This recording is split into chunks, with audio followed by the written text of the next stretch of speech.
Life is full of magic, from sunrises to sunsets, the metamorphosis of a caterpillar into a butterfly, the creation of music, literature, and art. And how about the elegant simplicity of DNA and its glorious double helix, bringing together a handful of proteins and chemicals to literally assemble life itself. To be sure, magic is everywhere. My name is Mio. I've traveled around the world for 25 years, performing for royalty, celebrities, people from all walks of life. And the one thing I've learned along the way, it's that life is magic.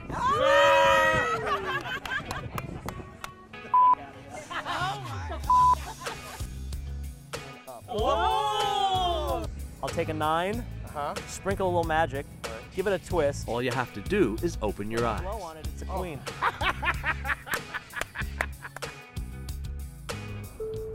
Turn left. Have you ever been driving down the road, listening to your GPS guide you to within feet of your destination, telling you where to go and when to turn, and ever thought about just how magical that is? And then, when you consider that there are millions of other drivers at the same moment getting guided at the same time, it becomes mind-boggling. But it makes the point of just how magical our world is. And not just the technological advances, the GPS, the smartphone, the ability to fly, but more everyday things as well. The miracle of sight, artistic genius. After 1/2 mile, your destination is ahead on the left.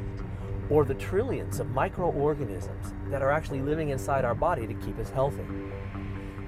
That's what this series is all about. To open our eyes to the magic that is around us every day, and to help us appreciate that life is magic. Do you guys have a cell phone with you? Yes. Can you call somebody that speaks English, or not even? Just call anybody, even in any language. You think Ask so? him to think of a card in the deck. Okay, do me a favor. Okay, think of a card in the deck, any card. Okay. Name it. Think about a card. Okay. 你諗咗個 card 未？你講俾我聽，講俾我聽。And then once he has it, say it out loud. Say me. Yes, please. Tell him to tell you. 講俾我聽，講俾我聽，係乜嘢？係乜嘢 Is it the Queen of Hearts?？Queen of Hearts. Perhaps one of the most magical things in our lives that we take for granted these days are cell phones. Not only can we talk to someone across the country or even around the world, with the press of a button, we can also send words, pictures, videos through the ethers, instantly appearing in someone else's hand. And that's just for starters. So Arthur C. Clarke said that if you take any technology and it's sufficiently advanced, it's indistinguishable from magic. Dr. William Hahn is a research scientist at Florida Atlantic University in Boca Raton and an expert in artificial intelligence. Right? So these cell phones that we have today, not that long ago, people would have thought this is pure magic. Come on. He and Dr. Elan Barinholtz, a cognitive psychologist who is also studying AI, are co-directors of FAU's Machine Perception and Cognitive Robotics Labs. Their goals are to use what they know about the brain to inspire artificial intelligence and to advance the technology, including for use in smartphones. The ancient Greeks had this thing, the oracle. Yes. And it was unimaginable how it could be, but they could imagine and speculate that such a thing could exist. You could ask it any question, and it would give you that answer to the question. Now, right now, we never have to ask, who won this Grammy last year. We don't have to wonder what the name of a movie was, because we can instantly search for that information, which is pretty close to an oracle. And it does have that magical quality. And if we took this back to ancient Greece, they would be considered a god. We would be a god, Absolutely. right? People don't realize it, but when you're carrying around one of these devices, you're carrying around with you a supercomputer by any standards. And the reason why that's so important, it's not only that we can do faster games or be able to download YouTube videos quicker, but the kind of math and computing that these things are doing are actually in many ways simulating the human brain. And so this is where the neuroscience and the artificial intelligence really start to meet. Like a blast from the future, the original smartphone hit the marketplace in 2007 and changed the world. Quickly, smartphones became exponentially smarter. And today, They are the backbone of the high-tech revolution called the Internet of Things, allowing people to magically connect with almost everything in the world. We are using these algorithms called artificial neural networks. And what these are really simulations of the brain. Artificial neural network. That's right. So a neural network just means that you've got a bunch of nodes that are connected, and then what you do is, in order to get that thing to perform the behavior you want it to, you got to change those connections. That's exactly like our brain. Our brain is made up of little cells and these dendritic connections, and as we learn and develop, those dendritic connections change, and that's how we learn to speak a language. That's how we learn to recognize a face. Well, the exact same underlying thing is going on in a cell phone when it's running its neural network, and it's learning to recognize your voice, and it's learned to identify faces. And so phones with cameras can now identify objects. Maybe even more impressively, we are able to send our signal, when we talk to our phone, it will go to a server, a Google Cloud server, for example. I see. And the most powerful brain on the planet, in some ways, because this is a super duper computer that's of staggering computational power, is listening to our when we're asking, tell me how to get to this restaurant. It's sending the signal over there, and it's running on the state-of-the-art artificial neural network, deciding what's on there, what you've said, and sending that information back. So in some ways, we're carrying around two brains in our pocket. So what we do here is we experiment and try to understand, how do humans perceive the world? So the virtual reality is all about vision, but this is actually all about smell. And so Alan Turing, the first computer scientist, he said, how do you teach a computer to understand something like what strawberries taste like? It's almost impossible. I mean, how do you explain strawberry? And so what we're doing is we're teaching a computer by example. And so we give it vanilla and lemon and strawberry, just like you would a human being, and say, can you understand what this is all about? And that's really magic. In your view, how have they changed society? How has smartphones, really changed the way we So obviously interact? there's the sense that we're always connected, right, to each other. And also, in a more profound way, we're connected to kind of all the information that's available in the world.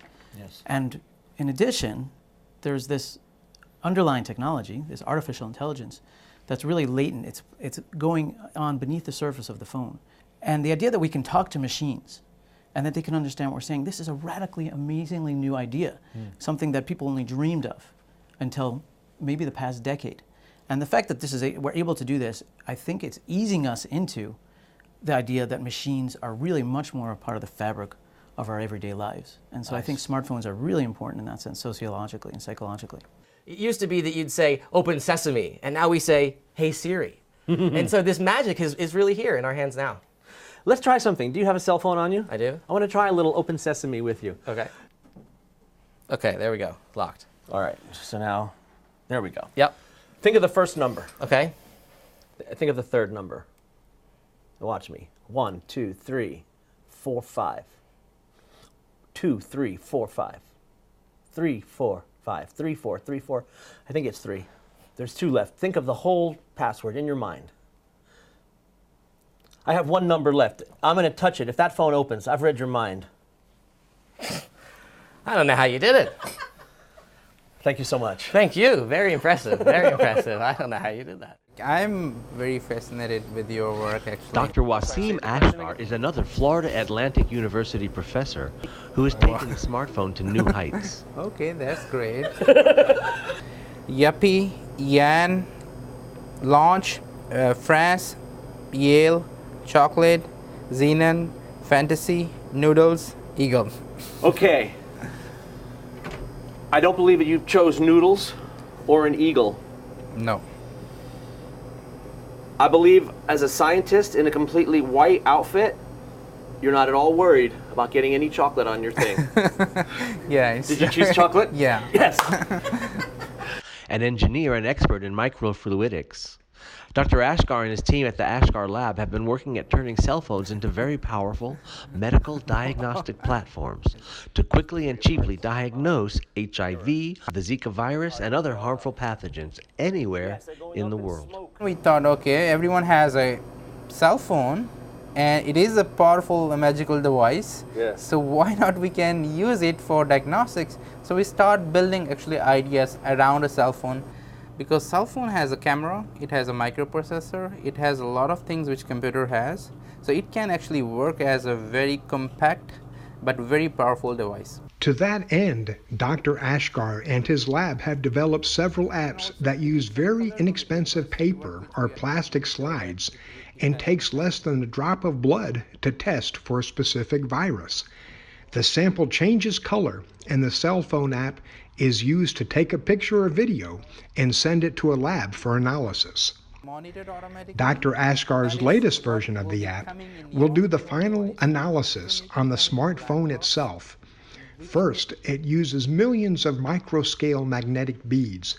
These nanoparticles literally attach themselves to a specific virus such as HIV and are moved through the slide's micron-scale channel with a magnetic device, a device that would be available to healthcare workers anywhere in the world for under $50. Now if you see that small black circle there, that's a chunk of those micron scale particles which will have actually a virus captured. After the blood sample is fully tested, it will turn a certain color indicating the presence of the virus that it is being examined for. So once you take a video or one photo, then there is an app which we are developing which will quantify that how many viruses are there based on the absorbance of a color. Another amazing diagnostic platform that the Ashgar lab is developing is turning the smartphone into an extremely powerful microscope where a man could check out his fertility in the privacy of his own home. So the smartphone has a camera at the back. Yes. And that camera nowadays are very powerful. And now we just have to attach some lens with this camera which will magnify the image. I see. Then it is a microscope. You can actually look at the thing, you can record a video at a high resolution, and you should be able to do analysis of the video also with the app. So that's the power which cell phone has. So pick your favorite album or your favorite artist. Hopefully he's represented. When you've chosen it, put him in your lab coat. Don't let me see who it is. I'll look at you and I say to myself, this guy is a thriller. Did you choose Michael Jackson? Yeah. Because look at on my phone, I took a picture of the ticket that I went to see Michael Jackson in LA back in 1988 at the Los Angeles Sports Arena. Wow. And not only that, do you have your phone on you, sir? Yeah. Can you go ahead and dial this number that's been sitting right here in full view the whole time? Because not only did I put a picture of the ticket, but I changed my ringtone for today.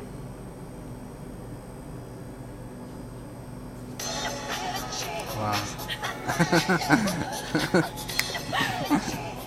So where are smartphones going to be in another 10 years? Dr. Ashgar believes that in the near future, smartphones will be able to access technology built into our houses that will be able to detect various biomarkers and keep an eye on our individual health. Dr. Barinholtz thinks that artificial intelligence will one day be able to actually understand all of the information that's on the internet and potentially give us an answer to every question asked. If we were to ask, well, what's the cure for liver cancer? Right. Well, it's possible that we just don't have enough information at this point. The scientific data is not there. But another alternative is that no human being can possibly process all of the information that's available in all of the archived journal articles. And so maybe it is there. Maybe it is there. Right. And so perhaps AI will be able to deliver answers that simply aren't there in terms of what humans have put out. Right now, you can only find information that somebody has put on a website. But true artificial intelligence will take us well beyond that. And if our phones can do that kind of thing, well, then we have a true oracle. That would be real magic. Absolutely. Real magic. All right, so we've talked about some of the most amazing uses for the smartphone and the devices we carry in our pocket, these human brains or brain-like items. Well, I'd like to use this phone for its most basic use. I want to make a phone call. And I'm going to open the phone. And in a moment, I'm going to call my office in New York, where I left a message just about 2 hours ago. So first thing I'd like you to do, Elon, is just name any card in the deck. Just name it right here? Yes, sir. Ace of spades. I'm going to give you the option to change your mind. You can stick with the ace, or you can go to a different card. It's Go up on to a you. different card. Okay, please do. Which card would you like? Three of hearts. Okay, now that's much better. So, 718. Here, in fact, you can read it off to me. I'll let you watch me. 596. 596 6357. Perfect. So that's the card. And which card did you decide on? 3 of hearts. The 3 of hearts. Now hold everything. Because instead of using the phone, I think what we need is this. This is my mind-melding miracle mirror. And this mind-melding miracle mirror can take from your mind the thought and put it right on the mirror. So I want you to think of the card you have thought of. All right, and then hold it in front of me. May I have your phone? And does it open? It does. And can you open the camera? And if you will, I'd like to take a picture of you. And please continue to think of the card you just mentioned. Ready?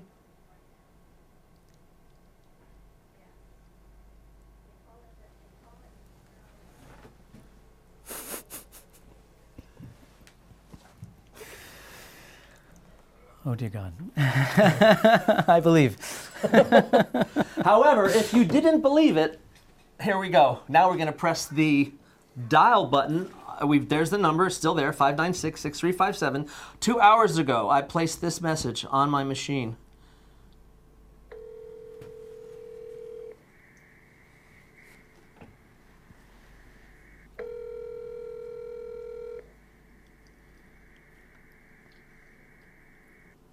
Hi, you've reached the office of Magic by Mio.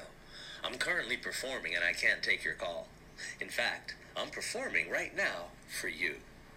And you just thought of a card, and you know that good things happen in threes, and you're a loving soul. For some reason, 3 hearts seem an appropriate thing at this moment to mention.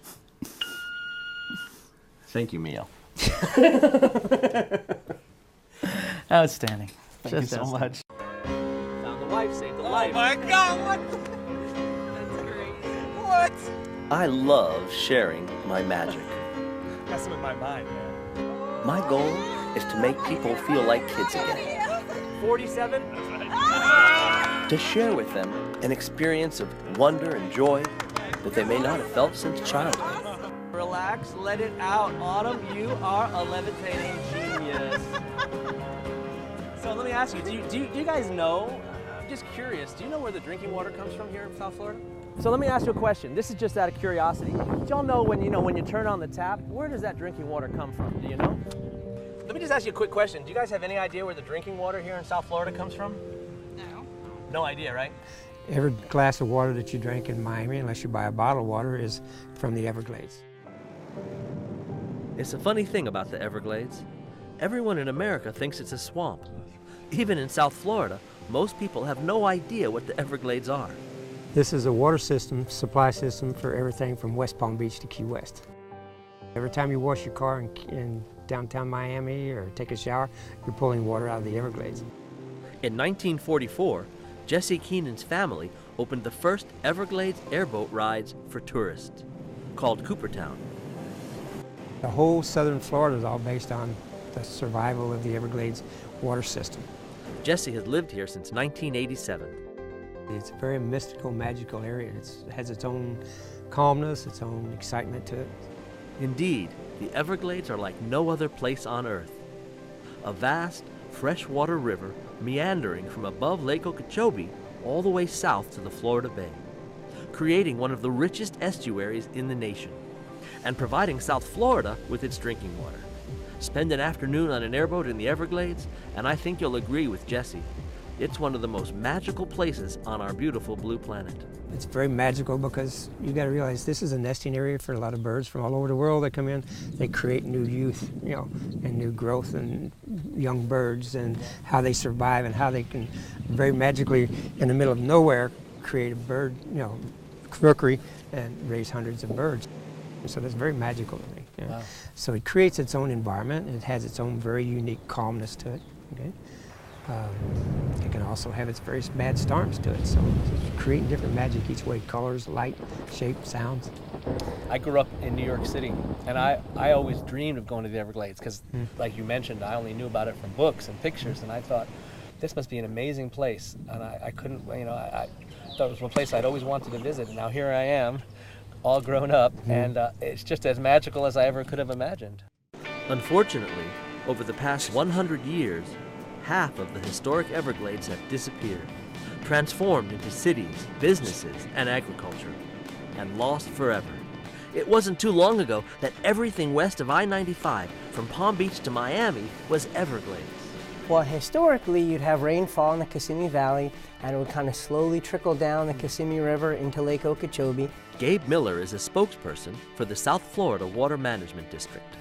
And in the summer months, the lake would overflow its banks, and you'd have this very slow sheet flow of water that came down into what's now Everglades National Park, and down into Florida Bay, and out here into Biscayne Bay. It's where they coined the term River of Grass.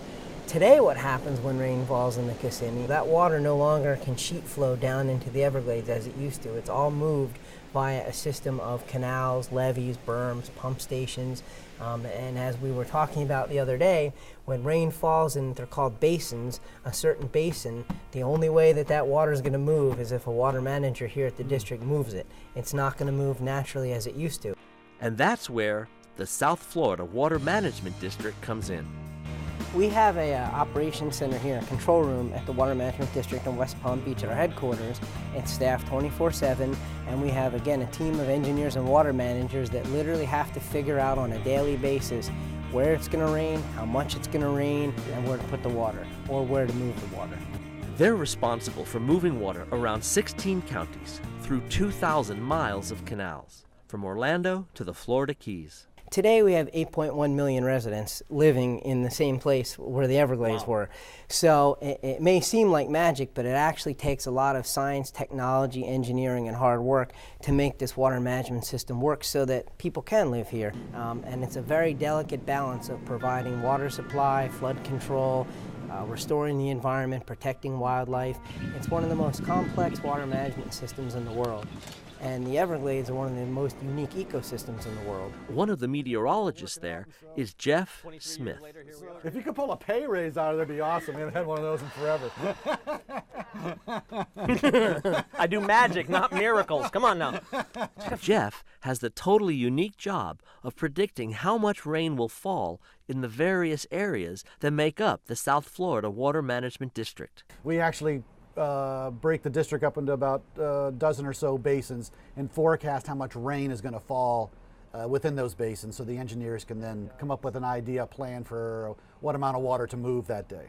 Now, I know you're a number cruncher, so you can pick any number you want, but to give me at least a chance, let's give out a range from, say, 21 to 101. So somewhere. But we base our forecasts on physics, known entities that we play out in time, and so sometimes you kind of get bogged down more in that. You're focused more on the things you know, not so much the aspects of you that you don't know. No one can sneak a peek in here. I'll just leave it right here.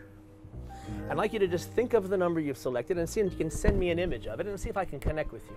And so, yes, there is a magical element to Not it. Yet. That's a good send, but I didn't quite get it. Send again. I got these three. It's a 1, a 1, 1, and a 1, 0. Almost like a barcode. Are you thinking binary? No. No. Now this one came in for a second. Now, I'm not sure if it's in 8 or infinity. Depends on how it goes. Please, think of your number. Hold on. You know, two big numbers just came in. 34 and 35. Are either of these your number, Jeff? No. All right, hold on. Keep thinking. Jeff, for the first time, please tell us, what was the number you've been thinking? 54. 54. Do you mind if I check? Because this is my first miss. I just want to double check. Aha, yes, it was 54. Well, I was close. I had a 5 and a 4 together. If I had slipped that up, that would have been good. Oh, but wait. Just take a moment and look at this. If you add the column down, 35 and 10 is 45, 45 and 9, that's 54. Let's try that again. 8 and 2 is 10, 47 and 7 is 54. Let's try it sideways. 36 and 10 is 46 and 8 is 54. Oh, you're gonna like this one, Jeff. This angle. Oh, but wait. Not only am I able to reveal what number Jeff simply thought of, but magically my numbers all add up to his. If the outer 4 are 54, let's check the middle 4. 9 and 8 is 17 plus 3 is 20 plus 34. Jeff, we've done it. It's 54. And that's exactly the kind of number crunching magic that Jeff is able to pull off in his own unique way with the weather. Is there somehow I can use this trick to get the forecast right for tomorrow? Absolutely. Take 54, divide by 3, add 2, and that's the inches. Awesome. Let me write that down. And if anything goes wrong, don't tell them it was me if we're having flooding in Miami tomorrow, because I was never here. Watch me disappear. I'd like to do that on the days I get the forecast wrong. Just disappear. Well, I'm sure that's not very often. I can tell. It's great for you to have let us come in here and to share what you do with us. I really appreciate you taking the time. Thank you so much. Thanks for stopping by. Anytime I can show anybody the Everglades and the beauty that surrounds it, it's very interesting for me. Well, I sure appreciate it, and I hope that our viewers start to appreciate it too, because this is a magical place, and I hope that everybody gets a chance at some point to visit you or the Everglades and to come out here and get an understanding of what we have here on this beautiful planet and in this country. Some beautiful spots that are just very magical. Well, thank you. My You're pleasure. welcome. Thank you, sir.